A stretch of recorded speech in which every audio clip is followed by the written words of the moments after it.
ezalaka le vrai canal par lequel le Nzambe tata alekelaka mpona korevele makambo mabombama ya mboka na biso République démocratique du Congo, et puis apesaka ye makoki pe charge ya kosambela mpona mboka ye nani. Totangi bongo le ministre de la Défense na gouvernement céleste, l'évangéliste Claude Kabundi Walesa, oyo ngai na bengaka la bouche autorisée de l'Éternel. E bandi lelo te biso nyonso toyebi yango malamu ndenge Nzambe na likolo atindaka mosali na ye Walesa na ngomba ya Ngombo Shaba na mboka ya Zimbabwe akende kosambela na ntina ya vision oyo amonaka bato ebele kokufa avant ba élection ya 2018 pe makila kotanga kochola lokola fleuve. Nzambe ayokaka losamba mosali na ye. En plus, pasteur Walesa yende azalaka moto ya liboso ya koannonce que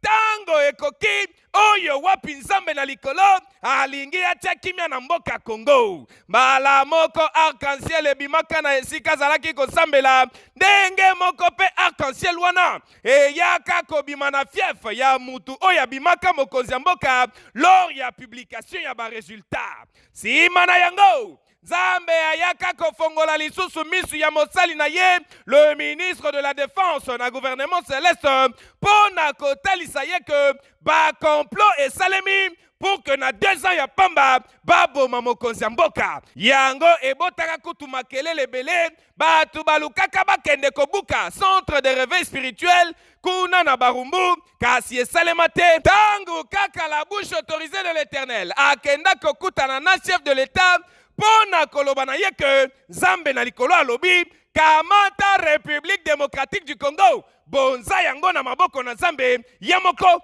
akobundela yo bitumba. Yango chef de l'État asalaka kuna na stade de martyr. Voilà pourquoi kino lelo oyo soki olandeli malamu okomona ndenge Nzambe ye moko azali koépargne Faci Beton na bakomplot ya ndenge na ndenge, et surtout batraître oyo bazalaka nzinga na ye baza kobima na poisa neti na film. Dire solennellement en ce jour, la République démocratique du Congo entre tes mains, ô Éternel notre Dieu. Susi tozalaki nango ya kozongisela Nzambe mboka na maboko ekokisami lelo. Nzambe apambola président de la République. Toyebi ke à partir d'aujourd'hui Nzambe azobanda makambo asika na Congo. Ezala pona bitumba na est biso nyonso tomonaka ndenge le ministre de la Défense na gouvernement céleste asambelaka à chaque fois pona yango azobaluka kutu na bapotopoto nyonso kaka pona kokokisa charge oyo Nzambe na likolo apesa ye. Voilà pourquoi kino lelo oyo Nzambe azokoba toujours na koinsiste pe kopesa musala na mosali na ye. Toyebi yango malamu ke parfois nanu mosali ya Nzambe ayoki nanu message oyo te, kasi à travers musala ya kitoko oyo Identité Chrétienne magazine tosalaka batu basepelaka nango. Yango esali ke mama oyo bozali komona na bilili asambelaka kutu na centre de réveil spirituel te, kasi ye asambelaka na ACT Matamba kuna na commune ya Kimantseke epai ya prophète Rigen Kashala nde abengisaki biso pour que apesa message tope vision oyo amonaki na société et comme la évangéliste international le Claude Kabundi Walesa na nzela ya lolaka tope na bitando ike tolanda message na butu na bondeli ndenge ezalaka biti do bondeli olali na sutuki na tali air tozalaki ba 2 heures so tobandoki ba 3 heures na lali lisusu na yo kolala na pongi na moni bitumbe koti na mboka bato bazokima na ndenge kosakana te bao bazokende boye masasi ezolela na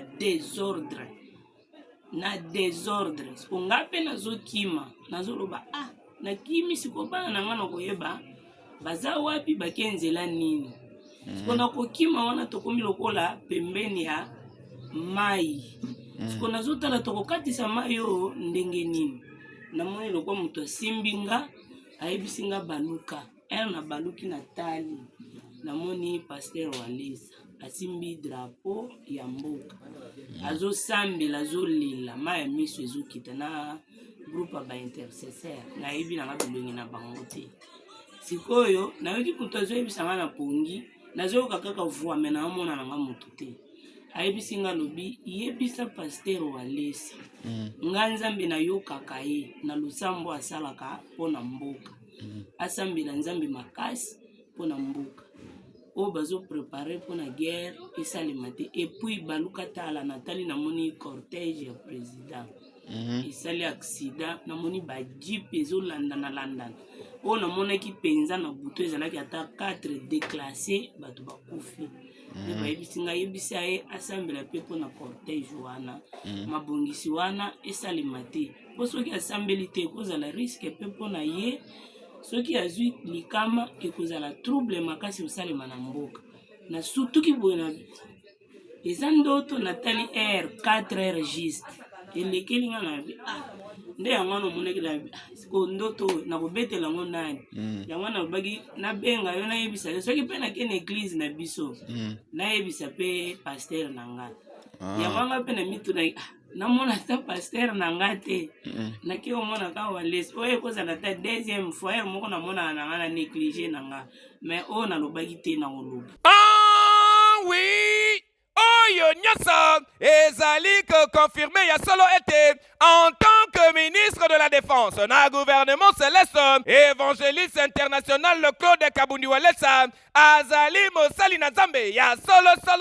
oyo Nzambe ye moko azali ko reconnaître na kati ya République démocratique du Congo pe azali kopesa ye mikumba na bafaso nyonso oyo esengeli yango tosengi na yo papa Walesa kolemba te mosali na nkolo soki message oyo ekomeli yo papa sala kaka essentiel ya kose plonger lisusu na mozindo ya maombi biso pe kotoyo tokosenga toujours na nkolo apesa yo makoki nyonso possible pour que okutana lisusu na mokonzi ya mboka na ntina ya kosambela mpo na likambo oyo po bato bakoki kotiola message oyo komona yango pamba kasi Nzambe nde azali koloba alors esengeli nde kosambela makasi mpo na kotelemela mabongisi oyo biso yeyo tolobi